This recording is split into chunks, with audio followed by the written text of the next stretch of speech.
Hello, in this video, I'm going to go over a build that I created for completing some activities in the game that are kind of not as fun for me, but I still wanted to get them checked off and done. So I've created a build in order to make this stuff easier.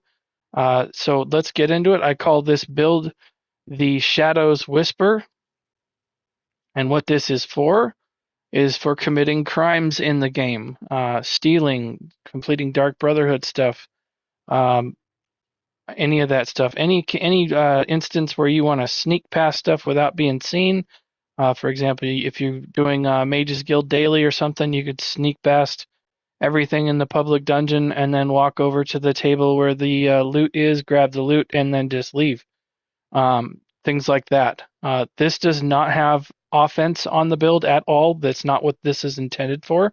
This is intended for sneaking and then getting away if possible and being defensive and having maximum stamina in mind with a lot of mag recovery to have in place in case I need it. So I'm going to go over the build here and we'll get a little bit of a demonstration here towards the end. I'm going to use my armory to help display this stuff a little bit better. But before I do that, I'll go into the subclasses that I've chosen for this. These are not hard in place, except for I would recommend having the shadow so that you can implement the shadowy disguise. This is my eject button if I get spotted doing something, although I will say that is a not very common occurrence, and I will show that in the video here as well. The other two were purely for sustain uh, reasons. This has a really good heal on it. And then there's the passives here that are pretty good for sustain. You get a heal if you're not full and you cast a dark magic ability. You get a heal. If not, then it makes your resource max stamina bigger for 10 seconds. And then this, of course, also reduces your abilities cost as well.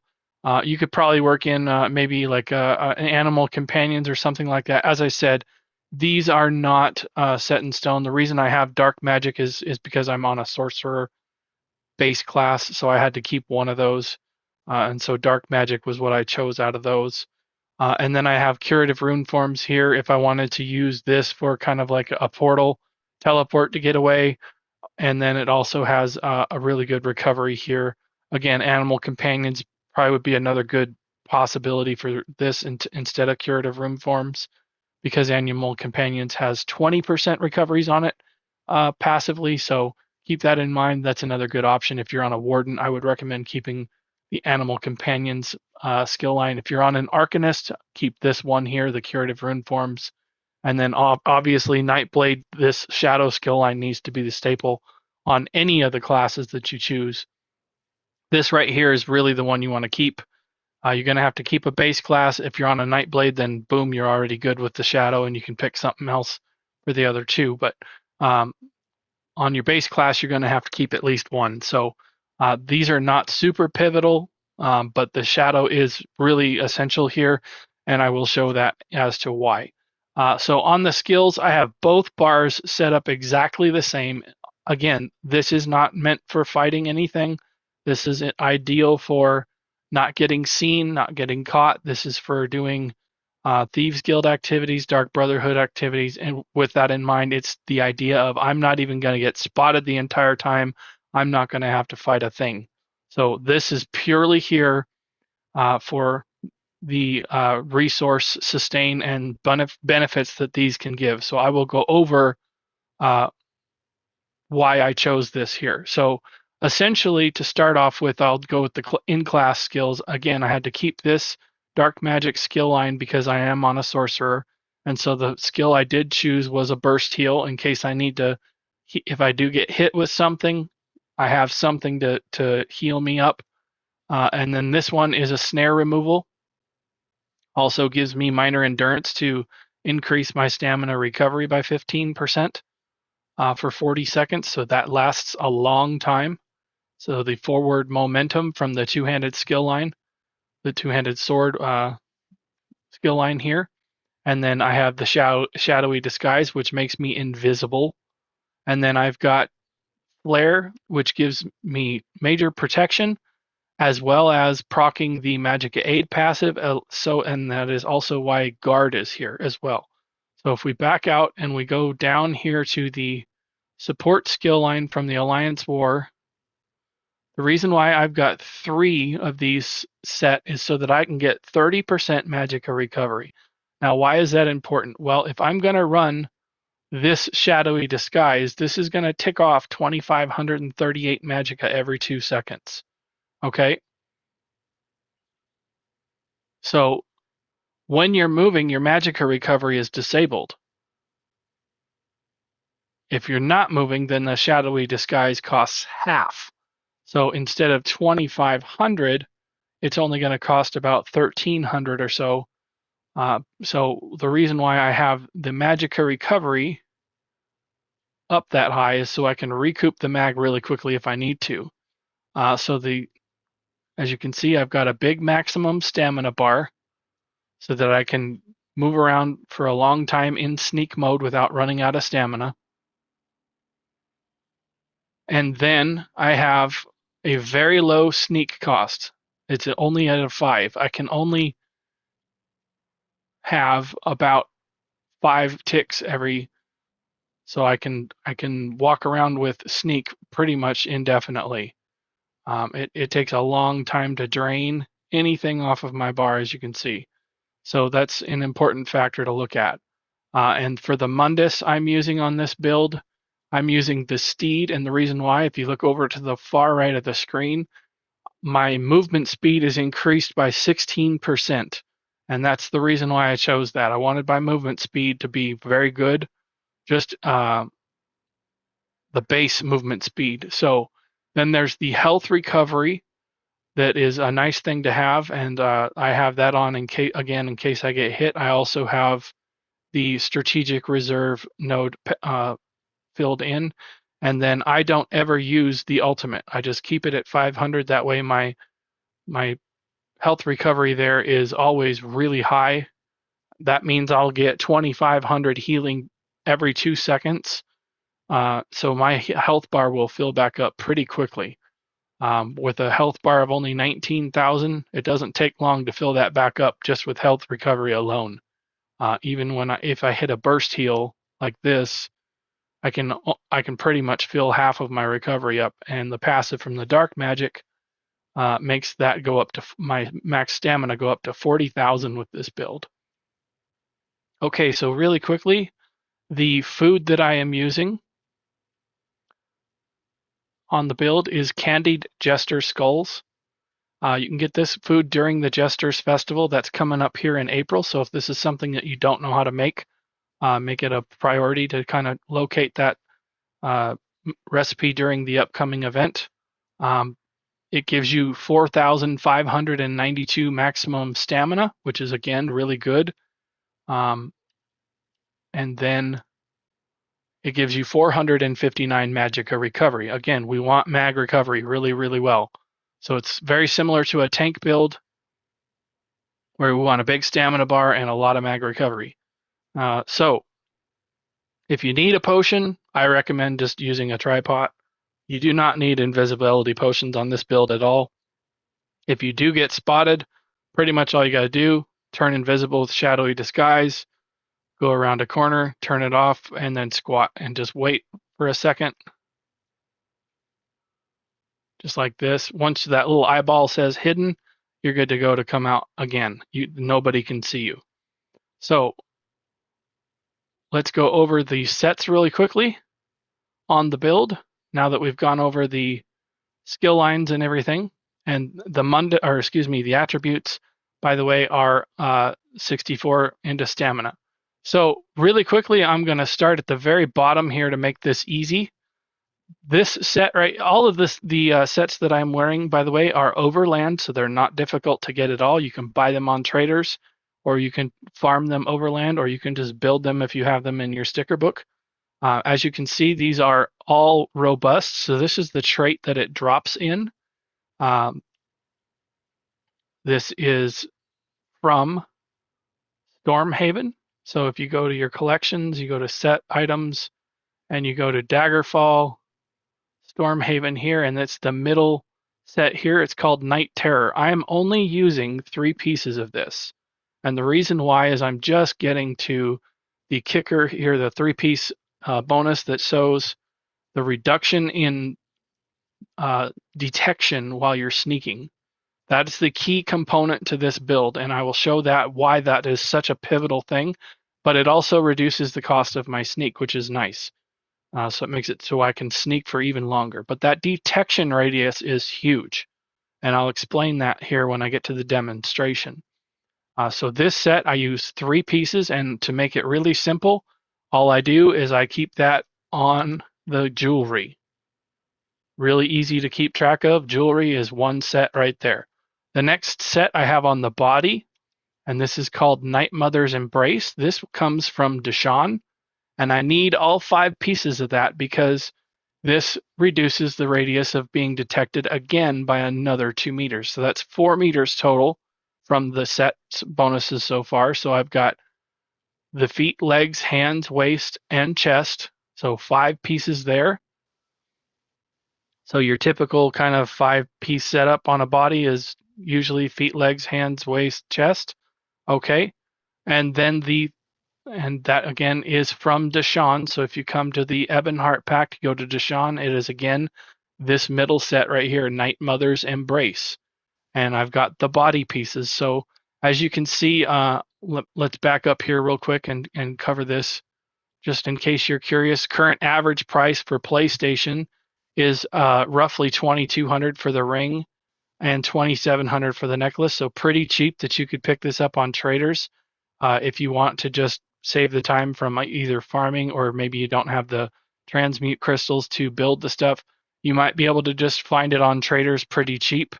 That's an option. And for the next set, the Night Mother's Embrace is right here.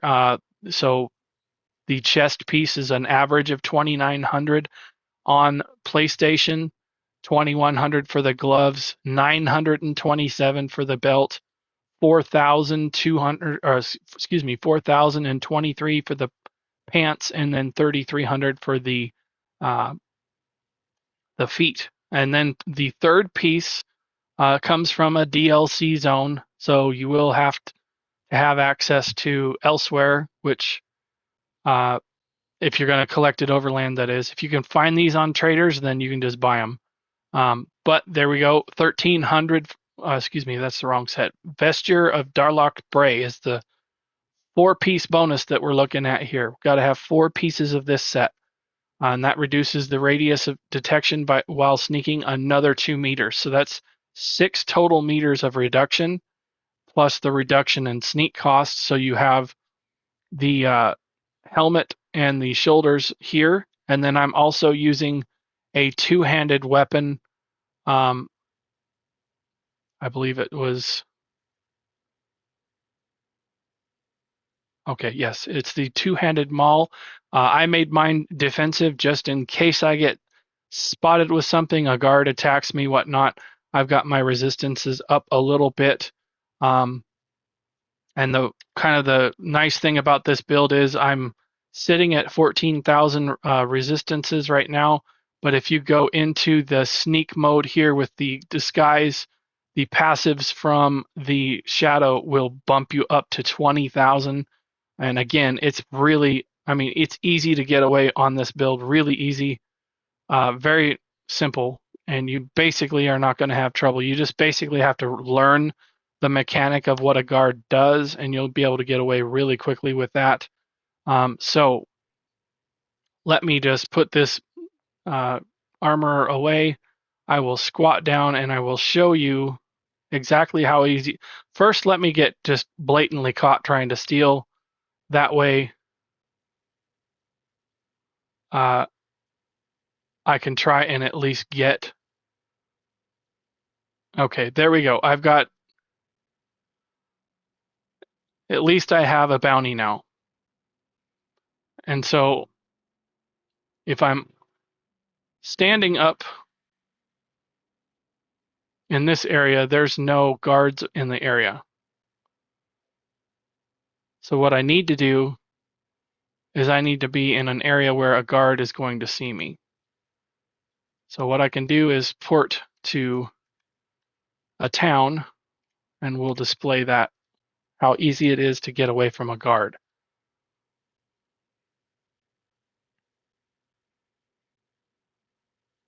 And of course the NPC had to interrupt me there.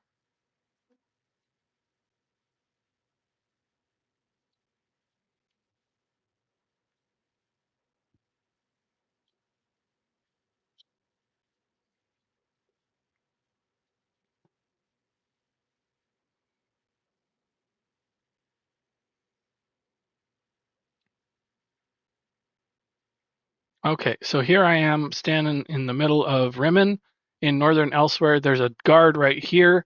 I'm going to walk up to them and have them chase me. But before I do, I'm just going to explain what you're going to have to do or pay attention to. Just like this skill right here, this flare, the guard is eventually going to throw something like this at you. And the idea is you want to get out of that ring before it hits, because that's going to prevent you from going into stealth. So I will explain that while I'm doing it. You just basically want to get out of the ring before it lands. So here we are. I'm going to run over here and get grabbed by the guard, and I'm not going to pay him. I'm going to flee and run. So here we go. There's the two flares right there. Once they throw that, they can't see you anymore, as long as you stay out of it. Then you can come out of your shadowy disguise and you can hide. And as you can see, I have a bounty. If you look at the bottom left-hand screen, I've got a bounty of 240. Now, watch how incredible this build is. I'm going to walk right in front of this guard. They cannot see me. I'm even touching them, as you can see. I can literally walk right out in front of them as I'm squatted down, and they cannot see me do this at all. So, as long as you can see a yellow named NPC like this here, these are the ones you can pickpocket. And you don't have to wait for people to not be looking. You can just walk up right here, grab their stuff, and pickpocket away. And you don't have to worry about timing or anything. As long as you stay squatted,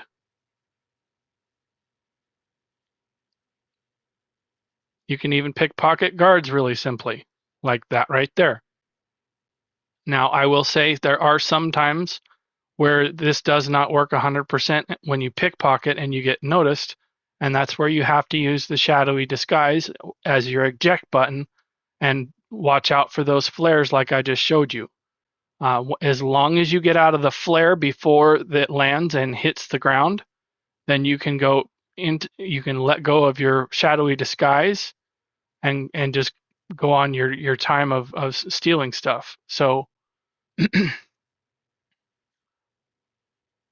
this is a really good build for doing Thieves Guild activities, as well as Dark Brotherhood. On any other activities where you want to sneak around things, let me just go into.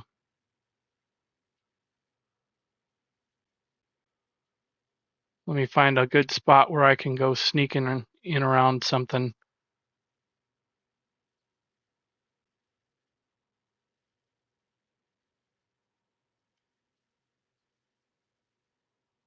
I'll go over here and I'll go inside of an easy delve that's got pretty close to a way shrine here. And I'll just display how effective this is. Let's just say, for example, you're going to go, maybe you want to go get some tickets for this event that we're doing right now, the Hearts Week event, but you're just wanting to do it really fast. You could use this build to get you from point A to point B.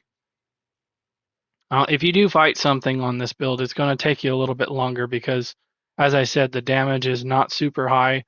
So you're pretty much going to be beholden to whatever damage you've got on the build. As you can see, it's not real high.